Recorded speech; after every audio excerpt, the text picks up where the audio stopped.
Now, I am back to talk about kind of two of my favorite things, the NBA draft and the Dallas Mavericks. Obviously, I'm a Dallas Mavericks fan. I mean, how many other people do you see wearing a Chandler Parsons Dallas Mavericks jersey? I've been to a lot of Dallas Mavericks games. I always get someone staring at me like, holy shit, is that a Chandler Parsons jersey? Yes, it is, because I grew up watching the Dallas Mavericks when I thought Chandler Parsons was going to be really, really good for us. He was just okay. But anyway, I digress. Today we're here to talk about Jaden Hardy, the 37th pick of the 2022 NBA draft, where the Dallas Mavericks traded with the Sacramento Kings for the draft rights to said Jaden Hardy. So I think a lot of what Jaden Hardy's value this year is going to be is what his role is going to be. Looking at our roster right now, we don't really have a backup point guard because I think Spencer Dinwiddie and Luka Doncic are going to start at the two guard spots. So what's the backup point guard situation looking like? Now we have Tim Hardaway Jr., who can kind of handle the ball. Not something I'm super invested in him doing all the time. I just think every time he touches the ball, he shoots the ball, but I digress. So Jaden Hardy might be the only backup point guard option that we have right now. Unless I'm just completely missing somebody, but I don't think I am. Losing Jalen Brunson to free agency hurt. We don't have Trey Burke for better or worse. Now Frank Ntilikina is technically still there, but I would rather have Jaden Hardy play over Frank Ntilikina. I love you, Frank, though. So Jaden Hardy probably slides into that backup point guard rotation, playing like 15 to 18 minutes a game. Now, that's not the worst thing in the world, but after that first Summer League game, you would have sworn people on Twitter thought he was going to be the next coming of Jalen Brunson. Saw some tweets saying Jaden over Jalen, which, hey man, if you're not rocking with the Dallas Mavericks, I'm not rocking with you. But Jaden Hardy's role on this team is going to be as a backup point guard, a guy that can kind of handle the ball. And while the handle isn't like generational, it's not the worst thing in the world. And it's pretty good for a 6'5 rookie coming out of the G League. So his role, backup point guard, a lot of catch and shoot opportunities, trying to get some guys open. The strengths and weaknesses of Jaden Hardy. Jaden Hardy has what I would say one real strength that comes in day one: shooting. He is a great shooter. And now while the numbers in the G League may not show how good of a shooter he can be, you have to admit, or you have to take into account that it's the G League and that they're playing on NBA 3. They're not playing on college 3. And they're playing against, I would say, better competition than the average college basketball game. Now, if he went to Southern Mississippi State University and put up 40 points per game on a college line, he was doing it against NBA veterans and people that can only dream of getting that far. So I think the shooting is real. The free throw percentage, I think, really shows how good of a shooter he is.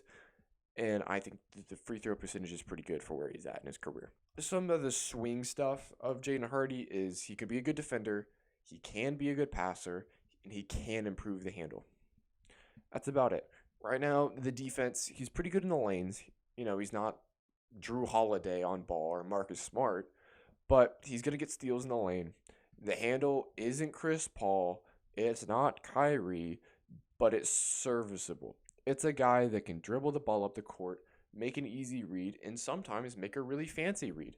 I mean, if Josh Green can make really fancy reads like the whoosh to Kristaps Porzingis against the Trailblazers, which I am never going to let that pass go. I am the biggest Josh Green fan of all time. I'm never going to let that go. You hear me? Yeah. That will always be like a top 10 moment in the NBA in my life. I legitimately cried after that. A tear fell from my eye after Josh Green had that game. I'm serious. If I can find the video, I'll put the video right here.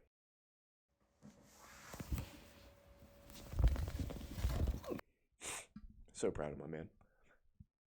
The weaknesses right now are there's some turnovers. I think a lot of the Summer League negatives that I took away was that he over dribbled in some situations where everyone on the court knew Jaden Hardy was going to be the guy that got the basketball for the Mavs looking to score. And after the Chicago Bulls game, every time he got a screen, it seemed like both the guy guarding Hardy and the guy guarding the screener just doubled him. And he had some issues turning the ball over, trying to do too much, which in the next level, I'm not super worried about because he plays with Luka Doncic. And you're not just going to be able to double him every time because he is able to make the reads to the Dorian Finney-Smith, and I think Jason Kidd is going to iron that out. Not super worried about it. The defense, 6'5" point guard, really, I mean, he's got like a wingspan. Like, ooh. So the wingspan's cool. Like I said, going to get in the passing lanes. And then you get the playmaking. Like I said, if Josh Green can make the wabangs, Jaden Hardy can make the yabangs. So I have 3 goals for Jaden Hardy. The first goal, all of these goals super depend on the role that I think he's going to play, which is 15 to 18 minutes a game as a backup point guard to Spencer Dinwiddie and Luka. Shoot 32% or more from 3. Not crazy, but, rookie efficiency. I mean, if Darius Garland is the statistical worst rookie in the year, Jaden Hardy can, hopefully do a little bit better than that. So 32% from 3. Now, looking at the G League stats, that seems like a big bump. Jaden Hardy was the number 1 scoring option for the G League last year, and he's like the 5th this year. So there's going to be more open opportunities. There's going to be people setting him up. Luka is going to be setting you up. You're going to hit shots. The next one, 80%-ish from 3. I'm cool with 75 plus, but the goal should be 80. For as good of a shooter as he is, I don't expect him to get to the line a lot. Now, the finishing is kind of okay, but I just absorb the contact, try and get to the line, because that's how you score in this league. The best scorers get to the line. And Jaden Hardy's thing is to score the ball. So you got to get to the line, buddy. And then 1.5 assist to turnover ratio. I think that's doable. 3 turnovers or 3 assists to 2 turnovers isn't the end of the world. Or 4 to 2 if I can really get it. But I want to see his playmaking ability and how he takes care of the ball when he's in that playmaking mode. Now, there are some pretty comparison what I give to Jaden Hardy now that I've seen him more in the G League and I've watched more Summer League. What would I say he can be for the Dallas Mavericks? In the rookie year, I'm saying he can be that spark plug off the bench who can probably give you 30 one time. I'm saying he's going to be the ceiling is what Bones Highland was doing last year for the Denver Nuggets. And the floor is I don't know, the floor could be super low. If he just doesn't hit shots, this floor could be me. But my expectation is kind of the Bones Highland role for last year. Now, if Jamal Murray was hurt, maybe we have a different idea of Bones Highland. But the ceiling is kind of the Bones Highland role. The scorer, now his handle isn't as good as Bones, but kind of the role that he played and how efficiently he did it. And now, going forward past the rookie year, I don't know if I project him to be the starting shooting guard. It all depends on how the rookie year goes. But if we're projecting him as a starting shooting guard in the league, I think the upside, the ceiling, the best case scenario for Jaden Hardy is what Jordan Poole was doing this year. A shooter, and maybe not the greatest defender. Maybe a 0 on defense, if that defensive potential that some people see just doesn't come true.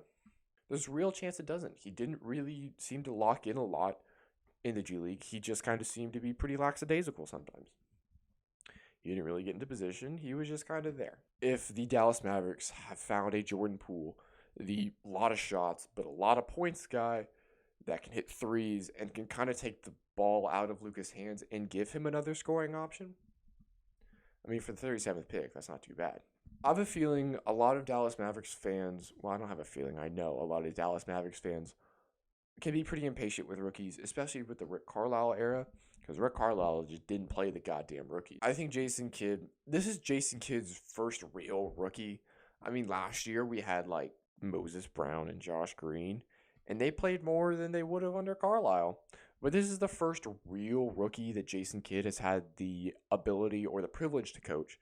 So I'm really intrigued to see what Jason Kidd's gonna do. Is he gonna give him some leeway, or is he gonna be pretty strict on him like Carlisle was? Kind of hoping he gives them a little bit more leeway and a little bit more leash than Carlisle. And then like average wise for Jaden Hardy next year, I'm saying like 8 points a game, like 42% from the field, like 31 to 32 from three. And then if he can shoot like 75 to 80 from the free throw line, I'll take it. And then like 2 rebounds a game, and then like 3 assists a game. And I just don't want the turnovers to be higher than the assists. That's like worst case scenario if he's just giving the other team the ball. Yeah, I'm really excited about Jaden Hardy. I hope you are too. I created a great thumbnail for this video. It took me like 45 minutes, but god damn am I proud of it. So I only did this video because, I'm a Dallas Mavericks fan. But if there's any like other rookie that you guys want to see me give a projection, especially for the rookie year. Also, this was only for the rookie year, really. I'm just kind of projecting what I expect him to do his rookie year because, he's coming to the league right now. If there's any other rookies you want me to project their rookie year for, let me know. Like Paulo. I mean, Paulo's probably going to put up goddamn 20 points this year. I mean, there's no limit to what Paulo can do this year. But there is a limit to what Jaden Hardy can do. And that's like 15 points a game as a rookie. Actually, wait, that's way too many. Like 12 points a game as a rookie is like the ceiling. I'll tell you what. If Jaden Hardy scores 15 points a game this season, I got a lake like out there. I'll jump into it if he scores 15 points a game this season. I'll tell you what, I'll do it. Thank you guys for watching. If you guys have any other rookie you want me to do, let me know. Like, subscribe, comment. Gotta get in the algorithm. I'll see you next time. Go Mavericks. And, hey, go Yankees.